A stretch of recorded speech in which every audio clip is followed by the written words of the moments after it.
ವಚನ ಭಾಗವತದ ಮೊದಲನೇ ಅಧ್ಯಾಯದಲ್ಲಿ ಪರೀಕ್ಷಿತ್ ರಾಜರ ಬಗ್ಗೆ ಒಂದು ಚಿಕ್ಕ ಪರಿಚಯ. ಸೂತ ಮಹರ್ಷಿ ಶೌನಕಾದಿಗಳ ಕುರಿತು, ಪರೀಕ್ಷಿತ್ ರಾಜನು ಪ್ರಾಯೋಪವಶವನ್ನು ಏಕೆ ಕೈಗೊಂಡನೆಂದು ಕೇಳಿದರಲ್ಲವೇ? ಆತನ ಕಥೆಯನ್ನು ಆದ್ಯಂತವಾಗಿ ಹೇಳುತ್ತೇನೆ, ಕೇಳಿರಿ. ಭಾರತ ಯುದ್ಧದ ಕಡೆಯ ದಿನ ಭೀಮಸೇನನು ದುರ್ಯೋಧನನ ತೊಡೆಗಳನ್ನು ತನ್ನ ಗದಾಯುದ್ಧ ದಂಡದಿಂದ ಮುರಿದನು. ಆವಾಗ ದುರ್ಯೋಧನನು ಕೆಳಗೆ ಕೆಡವಿದನು. ಧೂಳಿನಲ್ಲಿ ಹೊರಳಾಡಿ ಬೀಳುವ ನೋವನ್ನು ಅನುಭವಿಸುತ್ತಿದ್ದ ದುರ್ಯೋಧನನ ನೋವನ್ನು ನೋಡಿ ಅಶ್ವತ್ಥಾಮನಿಗೆ ಗೆಳೆಯ ದುಃಖವು ತಡೆಯಲಾಗದೆ ಅವನು ಕೋಪದಲ್ಲಿ ಉಪಪಾಂಡವರ ತಲೆಯನ್ನು ಕತ್ತರಿಸಿ ದುರ್ಯೋಧನನಿಗೆ ತಂದು ತೋರಿಸಿದ. ಇದರಿಂದ ಕ್ರೋಧಗೊಂಡ ಪಾಂಡವರು ಅಶ್ವತ್ಥಾಮನ ಬೆನ್ನಟ್ಟಿ ಅಶ್ವತ್ಥಾಮನನ್ನು ಹೇಗಾದರೂ ಮಾಡಿ ಉಳಿಸಲೇಬಾರದೆಂದು ಬೆನ್ನಟ್ಟಿದರು. ಇದೇ ಸಮಯಕ್ಕೆ ಸರಿಯಾಗಿ ಅಲ್ಲಿ ಶ್ರೀಕೃಷ್ಣನು ಬಂದನು.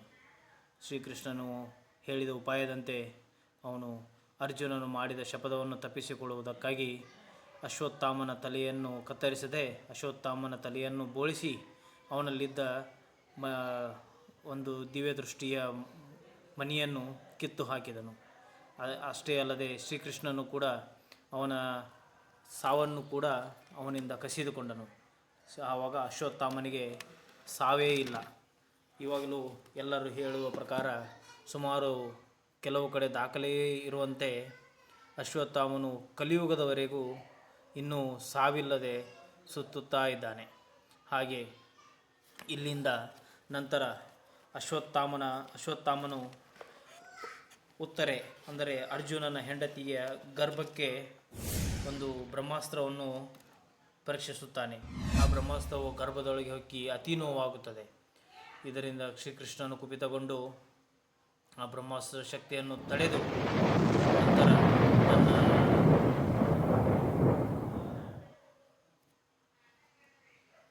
ಸುದರ್ಶನ ಚಕ್ರದಿಂದ ಅದನ್ನು ತಡೆದು ಗರ್ಭದಲ್ಲಿರುವ ಮಗುವಿನ ಪ್ರಾಣವನ್ನು ಉಳಿಸುತ್ತಾನೆ. ಮಹಾಭಾರತ ಯುದ್ಧದಲ್ಲಿ ಶ್ರೀಕೃಷ್ಣ ಪರಮಾತ್ಮನು ಹೀಗೆ ಪಾಂಡವರಿಗೆ ಅನೇಕ ಸಹಾಯಗಳನ್ನು ಮಾಡುತ್ತಾ ಬಂದಿದ್ದಾನೆ. ತಾನಿನ್ನು ದ್ವಾರಕೆಗೆ ತೆರಳಬೇಕೆಂದು ಹೇಳುವುದರಿಂದ ಅತೀ ದುಃಖಿತರಾದ ಪಾಂಡವರಿಗೆ ಕೊನೆಯ ಸಂದೇಶವನ್ನು ಹೇಳುತ್ತಾರೆ. ಒಟ್ಟಿಗಿರಿ, ಧರ್ಮದಿಂದ ಇರಿ ಅಂತ ಹೇಳಿ ತನ್ನ ಕಿರು ಸಂದೇಶವನ್ನು ಕೊಟ್ಟು ದುಃಖವನ್ನು ತಡೆಯಲಾರದೆ ದ್ವಾರಕೆಗೆ ತೆಳೆಯುತ್ತಾನೆ ಶ್ರೀಕೃಷ್ಣ. ಇದಾದ ನಂತರ ಉತ್ತರೆಗೆ ನವಮಾಸವು ತುಂಬಿ ಉತ್ತರೆಯ ಗರ್ಭದಲ್ಲಿ ಶುಭ ಲಗ್ನದಲ್ಲಿ ಗಂಡು ಮಗುವಿನ ಜನ್ಮ ನೀಡುತ್ತಾಳೆ. ಈ ತನ್ನ ವಂಶವೃಕ್ಷದಲ್ಲಿ ಮೂಡಿದ ಈ ಕುಡಿಯನ್ನು ಕಂಡು ಧರ್ಮರಾಯನ ಸಂತೋಷಕ್ಕೆ ಕೊನೆ ಮೊದಲಿಲ್ಲವಾಯಿತು. ಆತನು ಅತ್ಯಂತ ಸಂಭ್ರಮದಿಂದ ಜಾತಕರ್ಮ ಮಹೋತ್ಸವವನ್ನು ನೆರವೇರಿಸಿ ಯಥೇಚ್ಛವಾಗಿ ದಾನ ಧರ್ಮಾದಿಗಳನ್ನು ನಡೆಸಿದನು. ಪುರೋಹಿತರು ಆ ಮಗುವಿನ ಜಾತಕವನ್ನು ಬರೆದು ಧರ್ಮರಾಯನೊಡನೆ, ಮಹಾರಾಜ, ಈ ನಿನ್ನ ಮೊಮ್ಮಗನು ಸಾಮಾನ್ಯನಲ್ಲ. ಇಕ್ಷ್ವಾಕುವಿನಂತೆ ಪ್ರಜಾರಂಜಕನು, ಶ್ರೀರಾಮನಂತೆ ಗೋಬ್ರಾಹ್ಮಣನ ಸಂರಕ್ಷಣನು, ಶಿಬಿ ಚಕ್ರವರ್ತಿಯಂತೆ ಬಂಧು ಜನಪ್ರಿಯನು, ತನ್ನ ತಮ್ಮನಾದ ಅರ್ಜುನನಂತೆ ಬಿಲ್ವಿದ್ಯಾ ಚತುರನು, ಅಗ್ನಿಯಂತೆ ಭಯಂಕರನು, ಸಮುದ್ರನಂತೆ ಗಂಭೀರನು, ಭೂಮಿಯಂತೆ ತಾಳ್ಮೆಯುಳ್ಳವನು, ಪರಮೇಶ್ವರನಂತೆ ವರಪ್ರದಾತನು, ವಿಷ್ಣುವಿನಂತೆ ಎಲ್ಲರಿಗೂ ಆಶ್ರಯನು, ಪ್ರಹ್ಲಾದನಂತೆ ಭಗವದ್ಭಕ್ತನಾದ ಈತನು ಗುರುಜನರ ಸೇವೆಯನ್ನು ಮಾಡಿ ಅತ್ಯಂತ ಕೀರ್ತಿಶಾಲಿಯಾಗುವನು. ಈತನಿಂದ ನಿಮ್ಮ ವಂಶ ಬೆಳೆದು ಸ್ಥಿರವಾಗುವುದೆಂದು ಭವಿಷ್ಯವನ್ನು ಹೇಳಿದರು.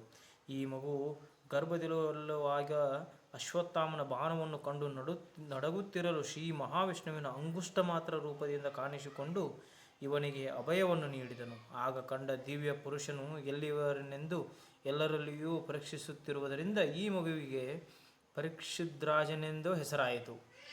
ಮಗುವು ಶುಕ್ಲ ಪಕ್ಷದ ಚಂದ್ರನಂತೆ ದಿನಕ್ಕೂ ಬೆಳೆಯುತ್ತಾ ಎಲ್ಲರ ಕಣ್ಮಣಿಯಾಯಿತು.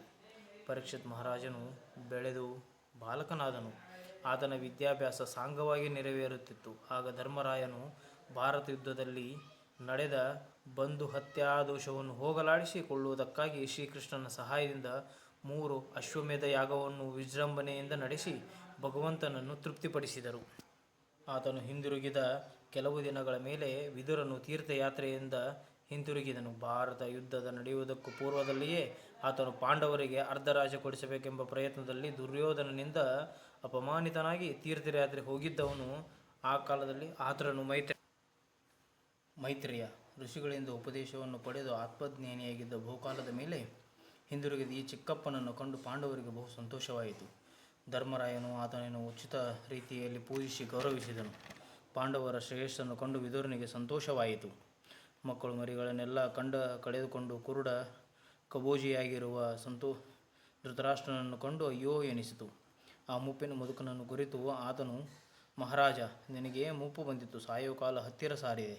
ನೀನು ಮೊದಲು ಕುರುಡ, ಈಗ ಕಿವಿ ಕೇಳುವುದಿಲ್ಲ, ಅರಿವು ಮರಳಾಗಿದೆ, ಹಲ್ಲು ಉದುರಿವೆ, ಆಹಾರ ಜೀರ್ಣಿಸುವುದಿಲ್ಲ, ರೋಗಗಳು ಕಾಣಿಸಿಕೊಂಡಿವೆ. ಆದರೂ ಈ ಅರಮನೆಯಲ್ಲಿ ವಾಸಿಸುತ್ತಿರುವೆ.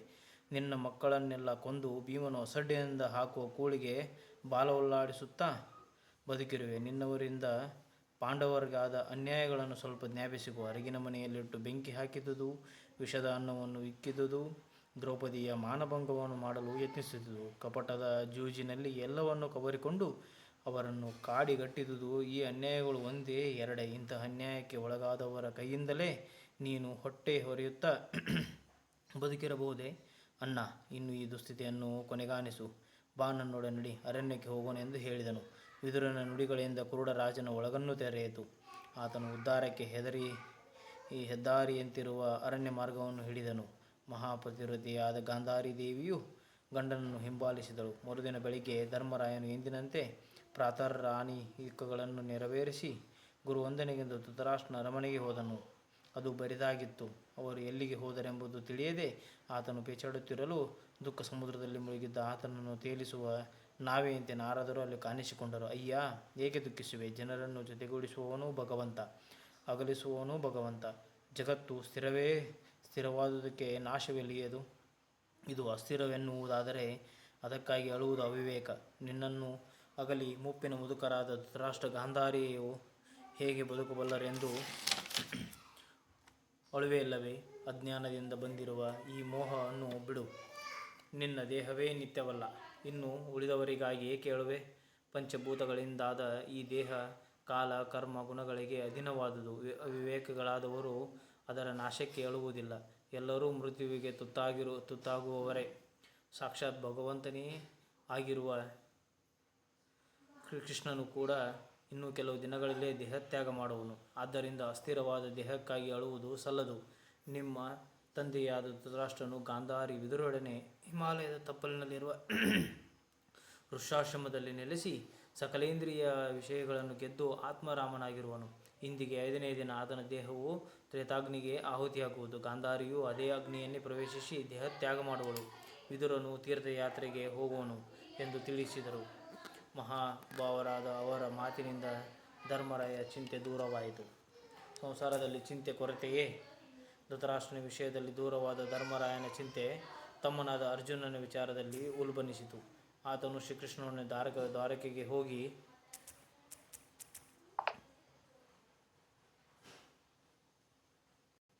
7 ತಿಂಗಳಾದವು. ಆದರೂ ಹಿಂತಿರುಗಲಿಲ್ಲ. ನಾರದರು ಬೇರೆ ಶ್ರೀಕೃಷ್ಣನ ಅಂತ್ಯಕಾಲ ಸನ್ನಿಹಿತವಾಗುವುದಾಗಿ ಹೇಳಿ ಹೋಗಿದ್ದಾರೆ. ಧರ್ಮರಾಯನು ಈ ಚಿಂತೆಯಲ್ಲಿ ದಿನಗಳನ್ನು ನೂಕುತ್ತಿರಲು ಅನೇಕ ಅಪಶಕುನಗಳೂ ಉತ್ಪಾತಗಳೂ ಆತನಿಗೆ ಕಾಣಿಸಿಕೊಂಡವು. ಆತನ ಎಡಗಣ್ಣು ಎಡಭುಜಗಳು ಮತ್ತೆ ಮತ್ತೆ ಹಾರಿದವು. ನಾಯಿಯು ವಿಕಾರಧ್ವನಿಯಿಂದ ಕೂಗುತ್ತಾ ಎದುರಾಯಿತು. ಕಾಗೆ ಕೂಗಿಗಳು ಕರ್ಕಶವಾಗಿ ಕೂಡಿಕೊಂಡವು.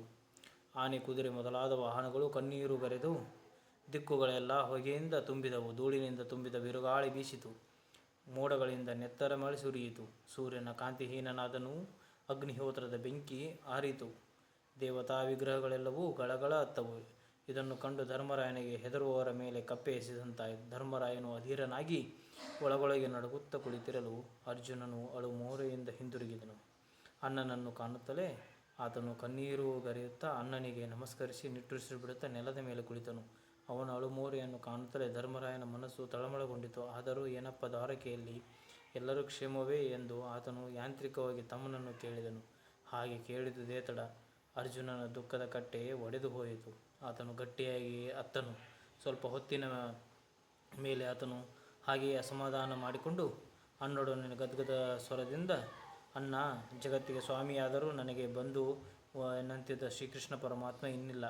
ಆತನ ಪ್ರಾಣಗಳೊಡನೆ ನನ್ನ ತೇಜಸ್ಸು ಬತ್ತಿ ಹೋಯಿತು. ಜೀವನದ ಉದ್ದಕ್ಕೂ ಆತನೇ ನಮ್ಮ ರಕ್ಷಕನಾಗಿದ್ದ. ಅಣ್ಣ, ದ್ರೌಪದಿಯ ಸ್ವಯಂವರದ ಕಾಲದಲ್ಲಿ ನನ್ನ ಮೇಲೆ ಬಂದು ಬಿದ್ದ ರಾಜರುಗಳನ್ನೆಲ್ಲ ದಿಗ್ಬಲಿ ಹಾಕಿದುದು ಯಾರ ಕೃಪೆಯಿಂದ? ಅಗ್ನಿಗೆ ಕಾಂಡವನವನ್ನು ಆಹುತಿಯಾಗಿ ಕೊಟ್ಟಾಗ ನನ್ನನ್ನು ಎದುರಿಸಿದ ದೇವೇಂದ್ರನನ್ನು ಗೆದ್ದದ್ದು ಯಾರ ಬಲದಿಂದ? ರಾಜಸೂಯ ಯಾಗದಲ್ಲಿ ಜಗತ್ತಿನ ರಾಜರೆಲ್ಲರೂ ನಿನಗೆ ಮಣಿಯುವಂತೆ ಮಾಡಿದುದು ಯಾರ ಮಹಿಮೆಯಿಂದ? ಅಣ್ಣನಾದ ಭೀಮಸೇನನು ಜರಾಸಂಧನನ್ನು ಕೊಂದುದು ಯಾರ ಕರುಣೆಯಿಂದ? ದ್ರೌಪದಿಯು ಸೀರೆಗೆ ಸಿಕ್ಕಾಗ ಅವಳ ಮಾನವನ್ನು ಕಾಪಾಡಿದ ಮಹಾನುಭಾವನಾರು? ಕಿರಾತಕ ರೂಪನಿಂದ ಕಾಣಿಸಿಕೊಂಡ ಸಾಕ್ಷಾತ್ ಪರಮೇಶ್ವರನೊಡನೆ ನಾನು ಸಮನಾಗಿ ಯುದ್ಧ ಮಾಡಿ ಪಾಶುಪಶಾಸ್ತ್ರವನ್ನು ಪಡೆದುದು ಯಾರ ದಯೆಯಿಂದ? ಇಂದ್ರನ ಅರ್ಧಾಸನವನ್ನು ವೈಭವದಿಂದ ಮೆರೆಯುವಂತೆ ಮಾಡಿದ ಕೃಪಾಳು ಯಾರು? ಉತ್ತರ ಗೋಗ್ರಹಣದಲ್ಲಿ ನಾನೋರ್ವನೇ ಕುರುಸೇನೆಯನ್ನು ಗೆಲ್ಲುವ ಸಾಹಸವನ್ನು ನನಗೆ ಕೊಟ್ಟವರು ಯಾರು? ಕುರುಕ್ಷೇತ್ರ ರಣರಂಗದಲ್ಲಿ ನನಗೆ ಸಾರಥಿಯಾಗಿ ಕುಳಿತು ನನ್ನಿಂದ ಎಲ್ಲರನ್ನೂ ಧ್ವಂಸ ಮಾಡಿದ ಆ ಮಹಾಪ್ರಭು ಯಾರು? ಆ ಶ್ರೀಕೃಷ್ಣ ಪರಮಾತ್ಮ ಇನ್ನೂ ಇಲ್ಲವನ್ನ? ಜಯದ್ರಥನನ್ನು ಸೂರ್ಯಾಸ್ತದೊಳಗಾಗಿ ಕೊಲ್ಲುವೆನೆಂಬ ನನ್ನ ಅಸಾಧ್ಯ ಪ್ರತಿಜ್ಞೆಯನ್ನು ಸಾಧ್ಯವಾಗುವಂತೆ ಮಾಡಿದ ಮಹಾಮಹಿಮ ನಮ್ಮನ್ನು ಅಗಲಿ ಹೋದ. ಅಣ್ಣ, ಸಾಕ್ಷಾತ್ ಲಕ್ಷ್ಮೀಪತಿಯಾದ ಆತನು ನನ್ನನ್ನು ಅತ್ಯಂತ ಪ್ರೀತಿಯಿಂದ ಅಯ್ಯ ಪಾರ್ಥ, ಹೇ ಅರ್ಜುನ, ಎಲೆ ಗೆಳೆಯ ಇತ್ಯಾದಿಯಾಗಿ ಮಾತನಾಡಿಸುತ್ತಿದ್ದನ್ನು ನೆನೆಸಿಕೊಂಡರೆ ಸಂಕಟದಿಂದ ನನ್ನ ಹೊಟ್ಟೆ ಉರಿಯುತ್ತದೆ. ತಿರುಗಾಟ, ಊಟ, ನಿದ್ರೆ, ಹಾಸ್ಯಗಳಲ್ಲಿ ಸದಾ ಜೊತೆಯಲ್ಲಿರುತ್ತಿದ್ದ ಆತನನ್ನು ಮೂಢನಾದ ನಾನು ಗೆಳೆಯನೆಂದೇ ಭಾವಿಸಿ ಅನೇಕ ವೇಳೆ ಹಾಸ್ಯ ಮಾಡುತ್ತಿದ್ದೆ. ಕೆಲವು ವೇಳೆ ಆಹಾ, ನೀನು ಬಹು ಸತ್ಯವಂತ, ಮೋಸವೆಂಬುದು ನಿನ್ನ ಹತ್ತಿರಕ್ಕೆ ಬರೋದು ಎಂದು ಹಂಗಿಸುತ್ತಿದ್ದೆ. ತಂದೆ ಮಗನ ತಪ್ಪನ್ನು ಕ್ಷಮಿಸುವಂತೆ ಆತನು ಎಲ್ಲವನ್ನೂ ಕ್ಷಮಿಸುತ್ತಿದ್ದ. ಅಣ್ಣ, ದೇವರನಾಗಿ ನಮ್ಮ ಬಂಧುವಾಗಿ ಮಿತ್ರನಾಗಿ ಇದ್ದು ವಾಸುದೇವನು ನಮ್ಮ ಅಗಲಿ ಹೋದನು. ಅಣ್ಣ, ನಾನೇನು ಹೇಳಲಿ? ನನ್ನ ಬಿಲ್ದನಿಗೆ ಭಾಗದ ಶೂರನಿರಲಿಲ್ಲ.